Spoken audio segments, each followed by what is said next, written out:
Welcome and thank you for tuning in. You're listening to the Beyond 50 radio program. I'm Daniel Davis.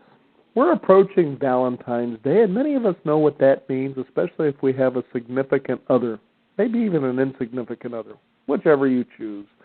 Anyway, the problem is for some of us, we find ourselves out there single or alone, probably just coming out of a relationship or started out at one that just didn't seem to work the way we would hope. Trying to figure out why that happens. Joining us here on the Beyond 50 radio program today is a mental health expert with a background in psychology, relaxation physiology for mind, body, and medicine from Harvard University. She is also a Mind-Body Institute from Columbia University's Rosenthal Center. She's also a wonderful talk show host who's interviewed such people as Dr. Eric Pearl and Guru D. Wallace. She's joining us here on the Beyond 50 radio program today. Her name is Lydia Belton, simply known as Dr. Tranquility. I'd like to welcome Dr. Tranquility to the Beyond 50 radio program. Thank you for joining us today. Hi, Dan. How are you? Oh, I'm doing well. You get to have all the luck to have a name like Dr. Tranquility. And nobody else can have that name, as I understand from your website. No, nobody can have it. They can't. A couple people have tried. I can imagine. That's such a catchy little title there. I know. I'm very generous about it, but I kind of gave them a stern warning to stop using it. Cease and desist immediately. Reminds me of a George Carlin piece. That's mine. Yes, exactly. And it's so funny. I mean, we don't own anything, do we? We just think we do. We're just moving through space. We just want to be sure we're associated with it. And, that makes it an interesting point when it comes to dating and relationships. Sometimes people have that attitude, don't they? That's mine. They do. They do. And, we are all where we are because we choose to be there. Mm-hmm. And when we allow ourselves to let go and to remember that, and it's very easy. I'm an only child. I have a wonderful boyfriend who's about 15 years my senior, and so he has an eye for pretty young things, and it's an automatic response to want to go, hey, he's mine, leave him alone. But the reality is you're just going to waste a lot of energy, and you usually end up in an argument with the person you care most about who hadn't done anything because you're busy being upset. So we need to let ourselves just be and love and be joyous in that relationship and in that moment, and things will come. Now, I know that we're going to be talking about date therapy today, and you hit on a really interesting topic in a way that people can come to understand themselves. And and we've had on the program many times, we talk about how the brain works and how we're triggered toward particular things. And what better two things I kept bringing up over and over again than money and relationships? Those bring out, it seems to me, about every trigger you can think of where you need personal growth and work. Isn't that true? It's very true. It's very true. And relationships, they are, in fact, work. They can be very joyous work, but they're work. And they do tend to trigger us just a tad bit. So whether, they're throwbacks to issues that we've had as children, which very often is the case, whether it's abandonment or attachment disorder, or a desire for ownership, as you've well said. It's very interesting. And having the right relationship is also very interesting and a choice, and goes back to having healthy boundaries. If your boundaries are set in the right place, your relationships will be the most amazing relationships ever. If your boundaries are extended out too far where you're crushing someone else and not allowing them to breathe, or extended in too closely to yourself where you don't have enough room to breathe, then they're unhealthy. And finding that fit in where the boundary comes down is a process. And one of the things that we do in therapy is to help people find healthy boundaries. Now, let's talk about what boundaries are, and when you say healthy boundaries, what the real sort of definition of that is, because even though our audience is at midlife, a lot of experience, highly intelligent and educated, sometimes maybe our definition about what boundaries are could be a little bit skewed even with the experience. Oh, absolutely. It's a conditioning and it's a process and it's a choice to have a healthy boundary. They don't automatically happen for most of us. Mm-hmm. And healthy boundaries is really about being self-full. And when I say self-full, what that means is being present with yourself and not full of yourself, not selfish, but allowing yourself to be at your optimum potential and being self-full. If you're being self-full, then you're automatically respectful of those around you, but you're also respectful of yourself. And as women, I think once we cross over 40 and into beyond 50, one of the things that has happened for us and our generations is that we have tended to take care of everyone else and not ourselves. And so work needs to be done to create that healthy place, that self-full place, meaning you include yourself as well as others. Not in lieu of, not instead of, not more than, but you're inclusive as well. And that's what having a healthy boundary means. Now, this is a question I just simply have to ask. I mean, you've got a radio show that, as I understand, you're reaching about 200,000 people weekly.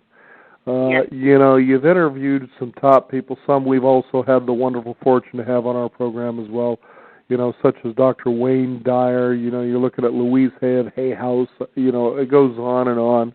I can see that, when it comes to crisis, you've been with the Red Cross, and first response during 9/11 in New York City. You deal with post-traumatic stress disorder. I mean, you've got a nice gamut of things here that, to let our listeners know, you pretty much know what you're talking about when it comes to the human condition in crisis. One would hope. At least you're doing the best you know how to do with what you have, right? But my question really is this. I was just thumbing around the TV the other night, and there's a new series of The Bachelor. Now, maybe this is one of my triggers here, but I've got a real problem with shows like this when it has something where one guy has 7 or 8 women vying because they think they love this guy for him to decide, I'm choosing this one, but go ahead and feed me my ego until I, decide, who's going to be with what. And it's vice versa. You got the Bachelorette, with I think he was 7 or 8. What's that? He was originally one of the Bachelors. Oh, was he? Okay. Yeah, there's a whole story to that I've seen on the news shows. I think that's a lot of phenylethylamine.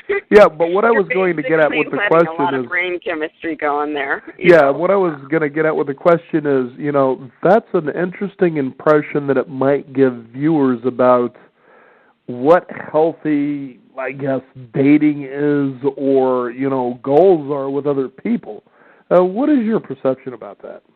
Well, I think what's really interesting about it is that it's been on for so long. I find that very curious about our society in general. That it's been on that long.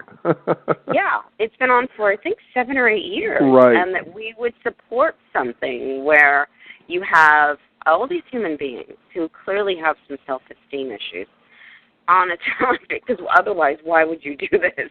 Right. On a television show, vying for one person that you meet, and it's about a contest, and it's not even really about love or relationships, because you haven't had time to form a relationship. Mm-hmm. He sees each girl for 10 minutes, right. or date night, And then behind the scenes, they try to sabotage each other. Yeah, I mean, it's like a beauty pageant on steroids. It's it's a bit insane, and that goes for both men and women. But I think it's interesting for us to take a look at, as sort of put it in a petri dish, and think about ourselves and what we are willing to tolerate and what we're not willing to tolerate and what we're willing to accept.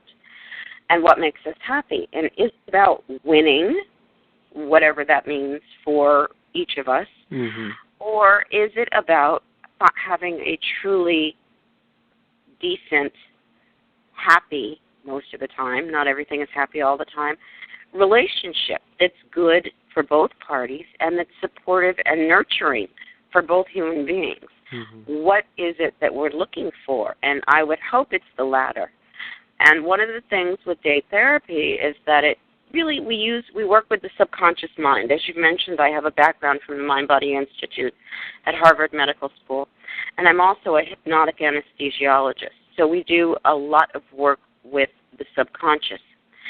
And working with your subconscious mind, it really helps you to figure out what is it that I'm actually looking for. Not what my family said, not who my family said I should be with, not what, my personal society, culture, environment is telling me is an acceptable person, but who is the person that's going to make me most happy, where I am joyous and I know love. And that is what date therapy is about. It's about figuring out that criteria so that when you go to a Match.com or a site like Dating, Love, and Sex Tips, or you come to Dr. Tranquility, and dating is only one aspect of what we do, then you know what you're looking for. And we're not matchmakers. We strictly do date therapy, and date therapy is simply about the criteria list. But it's about finding that core criteria, because we all, the hot thing now with all the websites is to have, someone like me come on and, develop a questionnaire for you. Okay, well, your answers, your responses are only as good as they are. They're cognitive. So you're responding, even with the best intentions. You may think, gee, I like to go to museums, or I'd like to find someone who likes to go to museums. And so all of a sudden you're writing down, well, what do you like to do? Well, I like to go to museums. Well, you may not have been to a museum in a year. So you're going to find somebody who, and it's a bad European exhibit to talk with. Yeah, who's actually going to museums every week. And he's going to look at you, or she's going to look at you like, what? Right. That's not what you said. So, because we have an interesting perception of ourselves, and sometimes that's a very positive thing, and other times it's a very negative thing for the others. So the neat thing about date therapy is it really helps you to get in touch with what am I looking for? Who am I looking for? What does this person feel like, smell like, sound like? What do they do? And who am I? And we do that with the subconscious mind, and we'll ask you a series of questions at the beginning, and then we ask you a series of questions when you're in an induced state. And then we take those two responses and go over them with you and help you to formulate who it is that you're looking for. It's funny. I just had this image when you were talking about asking questions, and I could just see at the end of it, that somebody asks you, so what do you think? Who am I? And you're just sitting there just for a minute, and you're a monster. I don't know why. And I like that. Do you really believe you need to be with somebody? That would make for a great cartoon. That one, and I love one of my dear friends when I first graduated, and only a person who was a dear friend would get away with saying this to me. And he sent me, it was Lucy with her little 5-cent booth. Right. The doctor is in, sort of, and listening to people, and that one is right up there with that. Now, here's when you go through these questions, do you find that people, even as they may be older, that they're really surprised by what they find out about themselves? I think, I have to say again, I know you're over 50. I'm in my 40s, so I'm going to say once I crossed over 40, making it personal, I think we change. And what's interesting about us is that we were conditioned. We lived in an era pre-everyone on the Internet.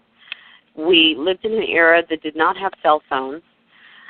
We lived in an era where computers were a new thing to come into the household. Right. Prior to that, it was like the Wonder Woman version of a computer with this huge, an OSI or whatever agency she was supposed to be with, and it was this mammoth thing the size of a building. And now, my little MacBook Air weighs less than my earrings. So, right. We lived in a different time, and we've seen a lot of wonderful, amazing things happen. And so what I find is that a lot of and these aren't patients in this particular avenue, they're clients, but, what I'm finding is we see a lot of people plus 40 coming in because they want to find out who they are. Right. And who they're looking for. And they have always done what they were supposed to do, but they haven't been happy, and they may be on, they've divorced, many of them. And so they're coming in, and they want to figure out a whole new way of doing it. And this time, they want to do it for love. This time, they want to have happiness and joyousness in their relationship, even if everybody else doesn't accept it. And so it's interesting.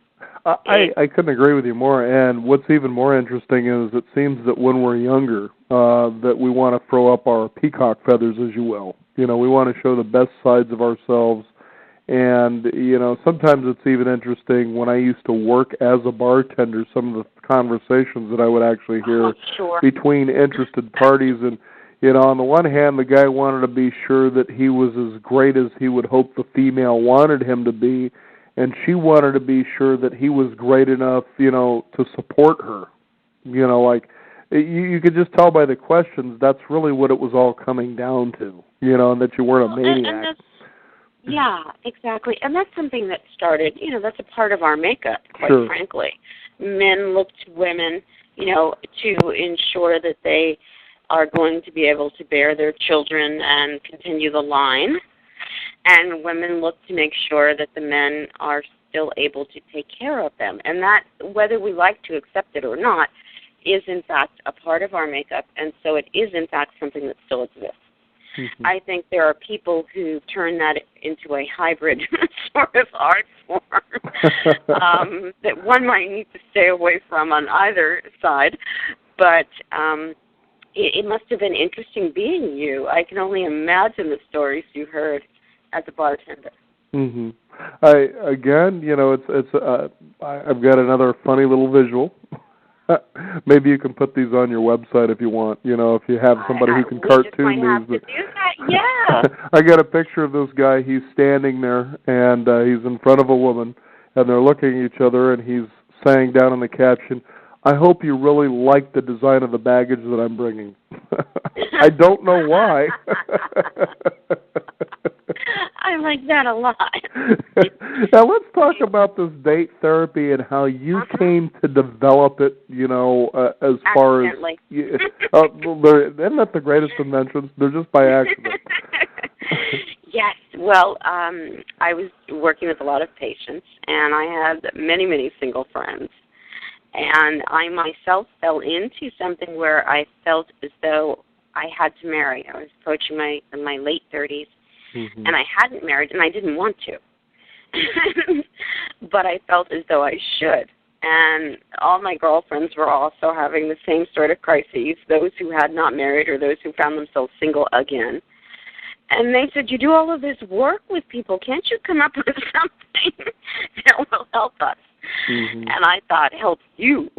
Sure. And I did, actually. And then we worked with about 100 people. 50 of them are still married. So we're keeping, actually 52%, I believe, are still married. So we're a little bit above the curve. And of those people, one of the things that I'm really looking forward to doing is going back and finding out exactly what happened, because I think what happened was some of them simply didn't work at it. But it was really very interesting, and we developed this protocol over a series of over time. It was about a year, and have had great success, and that was 10 years ago. So, we're feeling pretty good about ourselves these days. And I had pulled the protocol only because there were some men who, when I came up with date therapy, it went out everywhere. It made the Associated Press and the wireless and everything, and so it went everywhere. And some gentlemen decided to use the concept, if you will, and that goes back to being territorial over the name, to use the concept, if you will, to seduce and manipulate women. Oh, boy. And these were hypnotherapists, and I decided, okay, you know what, I really... Started creating some Hannibal Lecters out there, it sounds like. Exactly. And I had no, under the same, like you would Google date therapy, and all of a sudden this other stuff would come up, and I thought, this is not something that this was not my intention. It's where I wanted to go, and doing so many, I was written in virtually every major magazine in America, And I just thought, I really want to take some more time with it. I want to figure it out. Mm-hmm. And have some time to check in on people and see how they're doing and keep track of them, over a span of time. And so that's what I did. And we relaunched it again this year. So I'm happy to report that those couples who are together are incredibly happy. Mm-hmm. And while they were not, and the funny thing is, they will all say, the partner they're with is not a partner they thought they'd be with. Ah. So, many cases. I've had people come out of the closet. I've had people go into the closet. I've had, You've had some people build the closet? Basically. I've had all sorts of interesting things happen. Mm-hmm. But the people are happy and they're in love. And so I made a difference. And that's what we all try to do, isn't mm-hmm. it? Whether it's doing your radio show or on the web, whatever it is, it's about making a difference. Well, I think, too, for those of you just tuning in, we're talking with Dr. Tranquility about how we can kind of go through a nice little date therapy as we're approaching the possibility of finding at least an enjoyable significant other to a point that it could become our lifetime significant other. And we can always use a little, I suppose you could call it emotional digging to find out who we really are, because sometimes we put a lot of layers on our personalities in such a way that we forget who that is, because most of it is to please others, to do what we think is what others want from us, rather than authentically knowing, who we are and what we would really like to have in the world. And, again, going back to, as I was mentioning earlier about my time as a bartender, what I would hear people saying to each other, you can almost always tell first dates, by the questions they were asking and the experiences they were sharing. It was almost, this relationship didn't work out, but it could have been like this. So they're trying to be honest about where their role is and why it didn't work out, but at the same time, what they weren't getting from it. So it was a give and take sort of a situation. And I thought, one of the things that to me I thought would be a radical change, and, I never decided to do the kind of work that you do, but in a way that I do through the program, was that why don't people just sit and talk to each other, about who they are? Very true. And I mean, not literally asking questions, just talking, listening, maybe ask a question here and there. Well, you don't really need to ask the questions also if you're watching the body language, and if you really like someone, I'm going to give a couple of little tips here. Mm-hmm. If you really like someone that you're out on a date with, like I did with my partner, who I'm about to strangle because he's in the background making a ton of noise. But see, happiest relationships, you still strangle each other. Right. You can actually gaze into your prospective partner's eyes. And especially for women with men, when you stare into each other's eyes, it releases something called phenylethylamine. And it's a love hormone. It's wonderful brain stuff. And if you're sure that this is someone you want to be with, then, or you're having a little trouble, maybe on Valentine's Day because you guys have been together for quite a while, whether you're married or not, take that moment to gaze into each other's eyes. And one of the interesting things about that is we know, even through history, whether it's practicing Tantra, which is a form of yoga, and it's about, one of the reasons you stare at each other is that it does, in fact, release that brain chemistry. Mm-hmm. And and give each other a hug. Hugging can be more powerful than kissing because it releases oxytocin, and oxytocin is a cuddle drug. So derived from the cuddle fish, or literally something we already have? No, it's literally brain cuddling. It cuddles the brain, which is why they suggest with senior citizens that they have pets. Why? Because these pets love them, and they can hug the pet and stroke the pet, and it releases, it's all brain chemistry. Okay. So make sure that you're giving each other a lot of hugs and you're staring at each other's eyes. Try it for one day, and I swear it will spice up your relationship. And if it doesn't, you can send me an email. Oh, I could believe it would, too. Absolutely. How long have you been practicing or implementing this protocol that you created? 10 years. 10 years. Now, in 10 years, you must have really experienced some interesting things. Give us an idea of what some of those things have been. First there's the guy with the designer bags. The other one is, oh, you're a monster. What comes up next? Well, yeah. I mean, like I said, there have been people who've come out of the closet. There have been people who've gone into the closet. Right. There have been people, as you well said, who build it. And then there are just great relationships. But one of the things that is a common thread is that very often what people who have been unhappy in their relationships and their situations, one of the things that we find is that the person that they choose, when they choose to be happy, and it is a choice, is not at all the person that they thought they would choose. And that's a consistent theme. Now, when you say that, what do you mean by that exactly, where they didn't think that would be a person they would choose? Well, it could be that they've crossed a racial boundary. Oh, I see, okay. It could be, that they have crossed a sexual boundary. It may be that they've crossed an economic boundary. Mm-hmm. They were conditioned to believe they came from this side of the tracks, and these are the only side of the tracks that we can ever date people from, And maybe even religious boundaries, it sounds like, too. It may be absolutely. That is a big one. Mm-hmm. Okay. And it's a tough one, too, because when we think of our religion, it causes more wars around the world, and always has, right? So we are vehement about our religion. And sometimes you have to step outside of things. And sometimes you work it out. I am a non-practicing Catholic, but I am a Catholic. And my partner now is a Catholic, but we're not churchgoers, every week. And so that was important because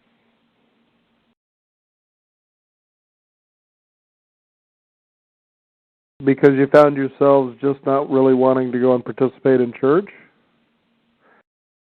Oh, okay. This is the Beyond 50 radio program. I think we have lost our signal with Dr. Tranquility here. We're sorry certainly about that. Talking about date therapy, you can certainly find out more by visiting the website with Dr. Tranquility, which you can find on the World Wide Web. I'm trying to find out that information for you right now. Hopefully it'll come back, but it may not. So anyway, here is the website. It's drtranquility.com. That is drtranquility.com. It's drtranquility.com is the website. Our guest today, Lydia Belton. I certainly encourage you to go and find out more about that so you can find out more about who you are and the kind of person perhaps you'd like to have in your life by asking those wonderful underlying questions to find out more about date therapy.